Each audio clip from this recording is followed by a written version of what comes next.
Salam sejahtera dan sehat selalu bagi kita semua. Perkenalkan, nama saya Laurencia Maria Yulian Wiputranti Darmatmojo. Saya seorang dosen dari Universitas Katolik Widya Mandala, Surabaya. Pada kesempatan ini, saya membuat video yang bertujuan untuk memenuhi salah satu persyaratan dalam rangka sertifikasi dosen tahun 2024, yaitu pernyataan diri dosen untuk unjuk kerja Tridharma Perguruan Tinggi atau PDD UKTPT, khususnya di bidang pengajaran. Dalam video ini, saya akan memaparkan informasi terkait tentang mata kuliah yang saya ampu, yaitu Teknologi Pengolahan Susu. Berikut adalah rencana pembelajaran semester dari Teknologi Pengolahan Susu. Pada mata kuliah ini terdapat tim dosen yang mengampu yang terdiri dari 3 orang, termasuk saya salah satunya. Mata kuliah Teknologi Pengolahan Susu mempelajari tentang karakteristik susu dan faktor yang memengaruhi perubahannya, penanganan dan pengujian mutu susu, kemudian teknologi dan pengolahan dari produk-produk olahan susu. Mata kuliah ini memiliki beban SKS sebanyak 2, dan prasyaratnya adalah mata kuliah keteknikan pangan 2, sehingga level kontribusinya tergolong medium. Jumlah pertemuannya ada 16 pertemuan dengan durasi 100 menit per pertemuan. Capaian pembelajaran lulusan ada 3 untuk mata kuliah ini. Yang pertama, menguasai konsep teoritis yang mendasari ilmu dan teknologi pangan, memiliki kemampuan berkomunikasi secara lisan dan tulisan, berpikir kritis, mengidentifikasi dan menyelesaikan masalah, serta mampu membuat keputusan yang tepat. Dan memiliki kemampuan bekerja sama, baik secara tim, mandiri, dan bertanggung jawab.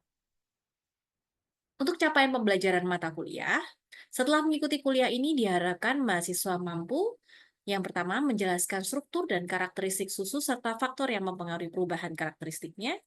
Yang kedua, menerapkan penanganan dan pengujian susu segar sebagai bahan baku produk olahan susu. Yang ketiga, menerapkan penggunaan bahan dan tahapan yang sesuai untuk pengolahan produk olahan susu sesuai standar mutu. Yang keempat, mengevaluasi penyebab permasalahan yang sering terjadi dalam pengolahan produk dan pemecahannya. Yang kelima, merancang proposal dan bekerja sama dalam kelompok untuk pengembangan produk olahan susu dan inovasinya. Berikut adalah jadwal kuliah dari Teknologi Pengolahan Susu lengkap dengan materi dan total 16 pertemuan. Dari 16 pertemuan itu terdapat 7 pertemuan sebelum ujian tengah semester, 1 pertemuan untuk ujian tengah semester, 7 pertemuan sebelum ujian akhir semester, dan 1 pertemuan untuk ujian akhir semester. Untuk metode pembelajarannya, kami menggunakan 3 metode, yaitu ceramah, kemudian diskusi dalam kelompok kecil, dan studi kasus. Untuk media pembelajarannya, kami menggunakan WhatsApp Group untuk komunikasi dengan peserta didik, kemudian ada email, LMS Bella, dan juga Zoom. Untuk metode assessment, kami menggunakan kuis berupa tes objektif, tugas presentasi, dan juga ujian tertulis, baik itu ujian tengah maupun ujian akhir semester. Untuk persentase penilaian, kuis sebesar 15%, tugas 25%, dan ujian semester sebesar 30% untuk tengah semester dan 30% untuk akhir semester. Bentuk tugasnya ada 2, satu dikumpulkan sebelum UTS, yaitu kajian produk olahan susu yang ada di pasaran. Yang kedua, sebelum ujian akhir semester, yaitu proposal inovasi produk olahan susu. Berikut adalah referensi yang kami gunakan dalam menyusun pembelajaran teknologi pengolahan susu. Selanjutnya adalah cuplikan dari video pengajaran, salah satu pertemuan dari teknologi pengolahan susu. Selamat menyaksikan. Baik, selamat pagi para mahasiswa dan semoga dalam keadaan sehat semuanya. Pagi hari ini kita akan melakukan kembali perkuliahan untuk pertemuan teknologi pengolahan susu dan hari ini kita masuk ke pertemuan minggu yang kelima. Oke, sebelumnya untuk memulai perkuliahan, kita akan mulai dulu dengan doa. Mungkin boleh salah satu dari kalian bisa membantu untuk memimpin doa. Silakan. Saya izin pimpin doanya ya, Bu. Baik, Ya, sebelum silakan. memulai, perkuliahan pada pagi hari ini, doa akan saya pimpin secara Katolik yang berkeyakinan lain untuk menyesuaikan. Dalam nama Bapa dan Putra dan Roh Kudus. Amin. Tuhan, terima kasih karena Engkau telah mengumpulkan kami di Zoom pada pagi hari ini sebelum mulai pelajaran, sebelum mulai perkuliahan pada pagi hari ini. Kiranya Engkau menyertai dan mendampingi kami dari awal hingga akhir perkuliahan nanti. Dalam namamu Tuhan kami berdoa. Amin. Dalam nama Bapa dan Putra dan Roh Kudus. Amin. Baik, terima kasih Arko. Ya, para mahasiswa semuanya, untuk kegiatan pada pagi hari ini, kita akan mengingat kembali juga sebelum saya menampilkan untuk materi yang terbaru, ya, bahwa yang sebelumnya, minggu-minggu sebelumnya, kita itu mempelajari tentang karakteristik dari susu, baik itu secara fisik, secara kimiawi, maupun mikrobiologi. Nah, pada kesempatan ini, setelah kita tahu dari karakteristik susu itu seperti apa, kita perlu mengenal bagaimana kemudian susu itu nantinya diterima, kemudian ditampung, dan akhirnya mungkin disimpan dulu sebelum diproses. Oke. Nah, untuk mengawali perkuliahan, saya akan print screen dulu ya, sekaligus sebagai presensi kalian semuanya. Oke, coba fokus dulu di kamera. Ibu akan print screen dulu. Satu, dua, tiga. Oke, terima kasih. Nah, untuk penjelasannya ini, kalian tidak diwajibkan untuk on cam, tetapi boleh diizinkan jika kalian memang ada kendala di jaringan atau memang kuotanya terbatas. Ibu izin share screen untuk kita memulai perkuliahan pada hari ini. Penanganan susu segar sebagai bahan baku produk olahan susu di industri pengolahan susu. Untuk judul besar ini, kita memiliki capaian pembelajaran mata kuliah yang bersiswa yang mengikuti ini dapat menjelaskan penanganan dan pengujian susu segar sebagai bahan baku produk olahan susu. Namun pada pertemuan minggu ini kita akan menjabarkan hanya dua sub capaian pembelajaran. Yang pertama, menjelaskan cara penerimaan dan transportasi susu segar dari produsen, yaitu peternak, ke industri pengolahan susu. Yang kedua, menjelaskan peralatan dan cara penampungan susu, khususnya di dalam silo yang ada di industri pengolahan susu. Kita buka dulu untuk yang pertama, yaitu penampungan dan penerimaan bahan baku susu. Nah, perlu teman-teman ketahui bahwa susu yang dibawa dari peternakan itu tidak akan langsung bisa segera diolah di pabrik. Pasti ada tempat penampungannya terlebih dahulu. Di peternakan, orang akan memerah susu kemudian menampungnya dalam suatu wadah aluminium yang kita kenal dengan istilah milk can. Milk can itu ada yang kapasitasnya paling kecil 2-3 liter, ada yang hingga 15 atau 20 liter. Ya. Nah, namun milk can ini tidak punya sama sekali sistem pendingin. Padahal susu yang sudah diperah itu perlu segera dikondisikan dalam keadaan dingin agar apa? Mikroorganisme yang memang secara alami pada susu dapat dikendalikan dengan mempertahankan di suhu rendah. Nah, oleh karena itu, penampungan susu, baik yang ada di tingkat peternak atau mungkin yang ada di koperasi susu, mereka pasti mempunyai sistem pendingin. Karena apa? Penampungan susunya tidak hanya dalam puluhan liter, bahkan ribuan liter. Pengumpulan susu yang nantinya akan diangkut ke industri itu tidak bisa setiap hari kemudian diambil. Ada juga yang memintanya menunggu sampai ditampung 2 atau bahkan 3 hari, ya, tergantung dari kapasitas tangki yang ada di sana. Kemudian tergantung juga proses yang diperlukan oleh industri tersebut. Nanti baru mereka mengambil susu di penampungan. Maka penampungan itu sistem rantai dinginnya perlu dijaga. Nah, dinginnya itu harus seberapa sih? Di sini susu itu harus didinginkan hingga suhu 4 derajat Celcius. Susu yang telah diperah, suhunya itu sama dengan suhu tubuh dari si induk sapi, sekitar 35-36 derajat Celcius. Kemudian, ketika ditampung di milk can, suhu susu itu akan menurun di sekitar 25-27 derajat Celcius. Kalau lebih lama lagi, tetap berada di milk can bisa turun sampai suhu ke 20 bahkan ke 17. Ya, sehingga tidak bisa terlalu lama di dalam milk can. Harus segera dikirimkan ke tempat penampungan susu. yang kemungkinan setiap peternakan itu tidak punya tempat penampungan susu. Sehingga milken itu nantinya diangkut misalnya ke koperasi unit desa terdekat gitu ya. Nanti kemudian di sanalah baru ada tempat penampungan yang ada cooling unitnya. Nah, bahayanya kalau rantai pendinginnya itu rusak, semisal di tengah jalan, jadi suhu susunya itu sudah tidak terjaga, maka mikrobanya akan lebih cepat berkembang biak. Itu terkait penampungan susu ya. Nah, kemudian di peternakan sendiri, susu ini jelas harus dijaga agar tetap higienis. Nah, syarat penjagaannya salah satunya dengan tadi ada penyimpanan berpendingin. Tangki ini, kapasitas untuk yang tangki pendingin, bisa yang paling kecil 300 liter hingga 300 atau 30.000 liter. Ya. Nah, tangki ini juga harus dilengkapi dengan yang namanya agitator. Kemudian, suhu di dalam tangki sudah disetting pada suhu 4 derajat Celcius. Bisa diperhatikan pada gambar yang di bawah ini, ada control box-nya, ya. Di control box itu tergambar, ya, nanti akan muncul suhu yang ada di dalam tangki itu berapa. Oke. Nah, kemudian agitator itu cukup satu yang nantinya akan bergerak ya dengan pelan. Jadi tidak cepat ya. Bergeraknya secara pelan sehingga membantu agar susu itu tetap terjaga homogen. Karena di dalam tangki pendingin ini tidak hanya berisi susu dari satu tempat, tidak hanya berisi susu dari satu kali pemerahan.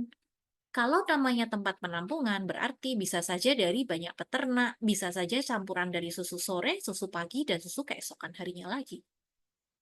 Kemudian, kalau di beberapa peternakan besar, mungkin kalian yang pernah ke tempat greenfield gitu ya, itu mereka tidak perlu tempat tersendiri atau terpisah yang menghubungkan dari susu setelah diperah dengan tempat penampungan. Karena mereka memiliki sistem pipa, di mana sistem ini langsung dihubungkan dengan tempat penampungan. Jadi dari mesin perahnya, pipanya itu langsung masuk ke tempat penampungan yang sudah disetting di suhu dingin. Nah, tujuannya kalau peternakan besar melakukan ini, fungsinya ya juga mereka menghemat sih, menghemat antara waktu dari pencampuran susu hangat itu dengan isi tangki yang sudah dingin tadi. Nah, sehingga ketika prosesnya lebih singkat, otomatis juga lebih aseptis di sini, sehingga susunya bisa lebih terjaga dari aktivitas mikroba yang tinggi. Oke. Nah, di ruang penampungan susu untuk di peternakan besar, mereka pasti punya peralatan yang untuk membersihkan, baik itu untuk peralatan perahnya, sistem pipanya, sampai ke tangki pendinginnya. Nah, setelah dimasukkan ke tangki pendingin tadi, ya, tangki pendingin ini juga bisa langsung dihubungkan dengan tanker. Ya. Tanker inilah yang nantinya akan membawa susu dari tempat penampungan ke industri pengolahan. Ya, tanker ini juga sama. Kalau dari tempat penampungan ada cooling unit, bahkan tankernya pun juga dengan sistem cooling unit. Tankernya ini juga ada sistemnya dan beberapa komponen yang memang diperlukan harus ada di dalam tanker pengantar susu. Kalau diperhatikan dari bagian belakang tankernya, cukup banyak ya komponennya yang perlu kalian kenal juga. Nah, di sini terlihat ada 9 komponen. Yang pertama itu adalah pipanya yang berhubungan atau selangnya yang berhubungan dengan tempat penampungan susu, baik itu yang ada di peternakan maupun yang ada di koperasi unit desa. Kemudian, susu tersebut nanti akan melewati suatu peralatan yang namanya strainer. Ya, strainer ini memanfaatkan filter sehingga cairan susu yang ada di dalam tanker itu yang mungkin masih ada padatan dari sisa pemerahannya yang awal, itu tetap bisa tersaring. Ya. Nah, pompa yang nomor 3 ini membantu untuk kemudian aliran air susunya masuk ya. Masuk kemudian nanti pindah ke selang yang nomor 9. Tapi sebelum sampai ke selang nomor 9, nomor 4 di situ ada alat namanya air eliminator. Kelima ada alat untuk pengukuran volume susu di dalam tangki itu seberapa banyak. Nah, fungsinya apa? Air eliminatornya ini, susu yang masuk dari tempat penampungan ke dalam tangki, tentu juga ada udara yang ikut masuk ke dalam tangki susu. Nah, air eliminator untuk menghilangkan atau mengeliminir udara yang kemudian akan masuk nantinya ke tempat penampungan atau penyimpanan susu di industri. Nah, ketika ada udara yang ikut masuk, maka dapat menyebabkan volume atau kuantitas susu yang diukur jadi tidak aktual, sehingga dibutuhkan yang namanya air eliminator ini. Nantinya susu itu kemudian masuk ke measuring device ya, kita kenal istilahnya dengan flow meter, akan tahu seberapa banyak sih susu yang ada dalam satu tangki ya. Karena tangki itu bisa dibuat berbeda-beda kapasitasnya. Setiap perusahaan bisa membuat custom tangki tertentu, bisa untuk kapasitas tadi 10.000 liter atau bahkan yang lebih sampai 100.000 liter. Nah, kemudian ada valve, valve di sini untuk membuka dan menutupnya ya, untuk kemudian bisa nantinya langsung dialirkan ke pipanya yang berhubungan dengan tempat penyimpanan di industri. Penjelasannya seperti ini. Selang tadi, yang nomor 1 itu dari tanker terhubung ke katup keluar, yang tadi nomor 8, ke tangki pendingin di peternakannya. Nah, kemudian tanker biasanya nanti dilengkapi dengan flow meter dan pompa, kemudian bisa merekam volume susunya berapa. Kemudian volume susu itu tadi juga bisa diketahui kalau volume tangkinya sudah diketahui. Jadi tinggal mengukur tinggi susunya dalam tanker. Nah, tanker ini dilengkapi dengan air eliminator, tadi fungsinya termasuk untuk membantu dalam pengukuran kuantitas susu yang masuk. Kemudian pemompaan tadi dapat dihentikan setelah tangki pendinginnya dikosongkan. Tetapi memang masih ada biasanya sisa susu di bawah bagian tangki. Yaitu nanti ikut dibersihkan bersamaan dengan pembilasan bagian dalam tankernya. Nah, kemudian susunya diterima oleh industri pengolahan susu. Nah, di industri pengolahan susu itu ada bagian penerimaan tersendiri. Dan bagian ini biasanya juga tempat di mana seorang quality control mengambil sampel untuk pengujian susu.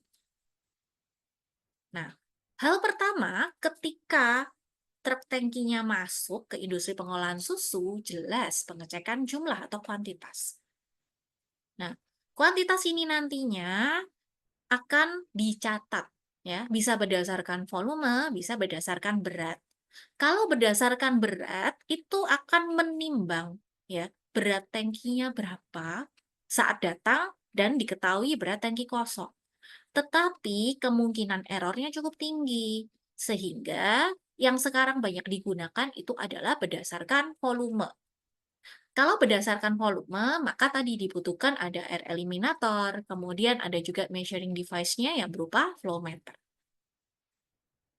Nah, sampai yang topik ini dulu.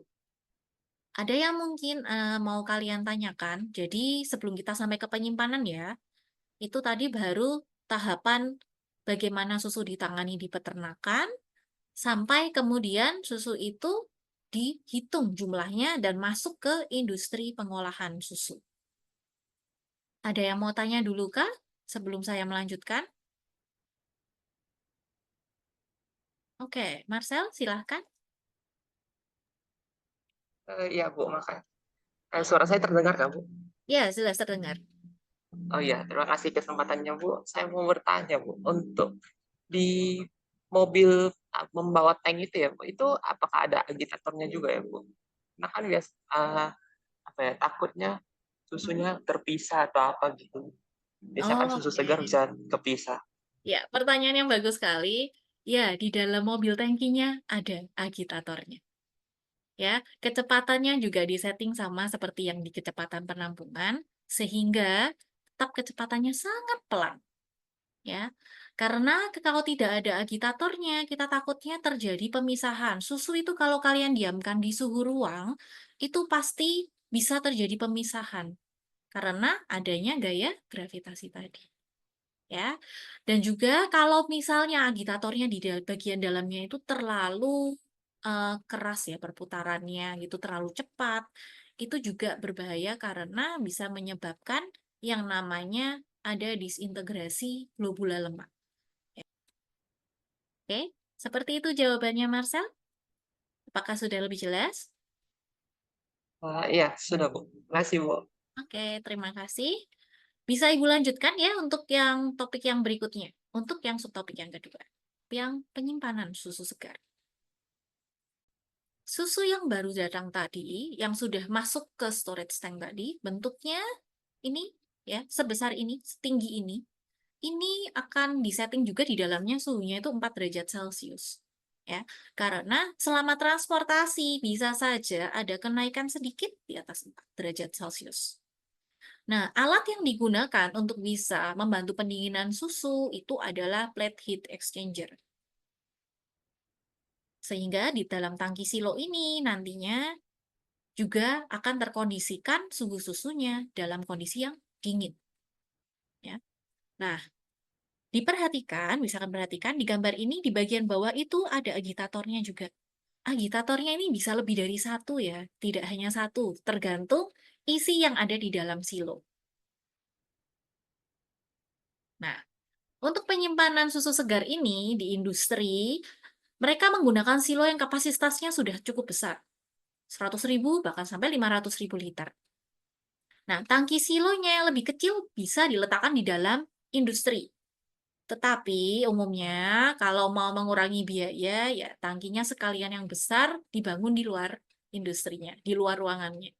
Ya. Nah, tangki yang berada di luar itu benar-benar harus dijaga untuk yang konstruksinya itu menggunakan dinding ganda. Kenapa? Karena tadi perlu menjaga suhunya tetap stabil. Kalau di dalam ruangan kan bisa dibantu juga dengan kondisi di dalam ruangannya, ya. Tapi kalau di luar, kontrolnya lebih susah. Sehingga untuk membantu kontrolnya dari konstruksinya, itu sudah harus diatur agar insulator di antara dindingnya inilah yang membantu susu tetap terjaga dingin. Ya, nah biasanya menggunakan ada lembaran logam yang dilas, ya. Nah, itu nanti jadinya besar sekali. Setelah ini Ibu tunjukkan gambar silonya yang ada di luar itu seperti apa. Ya. Nah, tangki silo, sekali lagi, ada beberapa komponen di dalamnya, hal yang sama juga seperti tadi, truk tankernya untuk yang pengantar susu. Nah, tangki silonya ada 6 perlengkapan. Satu, dari tadi kita menyebutkan agitator terus ya. Ya, agitator ini penting soalnya. Jadi, ini menjadi komponen utamanya juga yang ada di silo. Kedua, ada temperature indicator. Ini sama seperti kalau kita harus kontrol suhu ya, jadi dipastikan suhunya sama-sama masih dalam rentang 4 derajat Celcius. Jadi perlu ada indikator yang menunjukkan temperaturnya berapa sih di dalam silo. Lalu ada level indikator, ini untuk menunjukkan tekanan yang ada di dalam cairan di dalam silo itu seperti apa. Ya. Kemudian ada low level dan high level electrode. Ini nanti kita akan sampaikan juga fungsinya ya setelah kalian tahu apa saja perlengkapannya ini. Karena ini untuk penanda ya sebagai indikator penanda antara silo itu penuh atau sudah mau kosong. Lalu juga ada empty tank indicator. Ini adalah tank yang adalah indikator yang paling bawah. Kita istilahkan dengan lowest low level electrode. Jadi yang paling dasar benar-benar untuk menunjukkan mungkin nanti ada perpindahan silo. Jadi ada silo lain yang untuk dikosongkan. Ini gambaran tangki silonya dan bagian-bagiannya. Ini agitator ya, tadi agitatornya tidak harus satu tempat. Bisa juga di ketinggian yang berbeda tergantung tinggi dari volume susu yang dalam silo. Kemudian manhole ini adalah lubang di mana susu itu dimasukkan. Jadi nanti selangnya itu masuk ke sini. Ya, pipanya itu masuk ke sini. Kemudian yang nomor 3 itu adalah untuk indikator suhunya. Suhunya berapa? Nanti ada kontrol panelnya untuk bisa melihat suhu susu itu berapa sih di dalam silo. Jadi nanti setiap silo itu ada indikator yang dihubungkan ke kontrol pusat. Kita akan tahu setiap silo itu suhunya berapa. Kemudian ada low level electrode dekat dengan indikator temperatur, juga ada indikator untuk level tekanan di dalam silo. Dan kemudian yang paling atas, yang nomor 6, kalian perhatikan, ini adalah yang high level electrode. Jadi high level electrode ini ya nanti untuk mengetahui maksimum susu ada di dalam silo. Jadi silo itu tidak boleh kemudian diisi full. ya, sampai pucuk yang ada di silo itu tidak. Ya, jadi cukup sampai ke indikator high level-nya kemudian mendapatkan sinyal. Nah, maka sudah isi di tangki silo itu sudah cukup. Harus pindah ke tangki silo yang lain untuk bisa kemudian menampung susu atau menyimpan susu. Yang pertama, kualitas susu itu harus dijaga mulai dari peternakan, dari produsen susunya. Yang kedua, ruang penampungannya itu harus bisa digunakan juga untuk membersihkan dan mendisinfeksi baik itu peralatan, sistem pipa atau tangki pendinginnya. Kemudian selama transportasi ya, tangki untuk mengangkut susu itu harus dijaga dalam kondisi tetap dingin dan bersih. Kemudian ketika susu diterima di industri pengolahan susu atau IPS, yang dilakukan pertama adalah pengukuran kuantitas susu. Diukurnya bisa berdasarkan berat, bisa berdasarkan volume. Kemudian setelah diukur, masuklah susu yang segar itu ke silo, tempat penyimpanannya. Dan silo juga perlu yang namanya sistem rantai dingin, karena di silo juga tempat penyimpanan. Kemudian, di bagian tangki silo sendiri, ada beberapa komponen yang diperlukan, mulai dari agitator, kemudian indikator temperaturnya, ada indikator baik itu untuk level terendah maupun tertingginya dari tangki silo, ada juga untuk yang indikator untuk mengetahui bahwa silo itu sudah habis isinya di dalamnya, dan juga indikator untuk tekanan statis yang ada di dalam silo. Beberapa pustaka yang kami gunakan di topik yang kedua tentang penyimpanan, khusus ya penyimpanannya di silo. Ada mungkin yang mau bertanya lagi, yang mungkin masih belum jelas, silahkan bisa disampaikan. Oke, Clara. Saya ingin bertanya, Bu, kira-kira tantangan utama dalam distribusi susu segar sebelum penyimpanan itu apa ya? Oke, menarik ini ya, sebelum penyimpanan. Berarti kita akan melihatnya kembali ke ketika proses dari peternakannya sendiri. Ya. Ketika susu diperah, kemudian prosesnya untuk menuju tempat penampungan itu membutuhkan waktu yang cukup lama, itu sudah tantangannya. Semoga itu bisa menjawab. Mungkin kalau Clara mau konfirmasi, silahkan boleh via chat ataupun menyampaikan ini jawabannya. Kalau begitu, kuliah hari ini saya akhiri. Terima kasih dan selamat melanjutkan aktivitas kalian. Tuhan memberkati. Demikianlah deskripsi dari mata kuliah teknologi pengolahan susu dan cuplikan video pengajarannya. Terima kasih saya ucapkan kepada tim sertifikasi dosen tahun 2024. Selamat melanjutkan aktivitas, sehat selalu, dan Tuhan memberkati.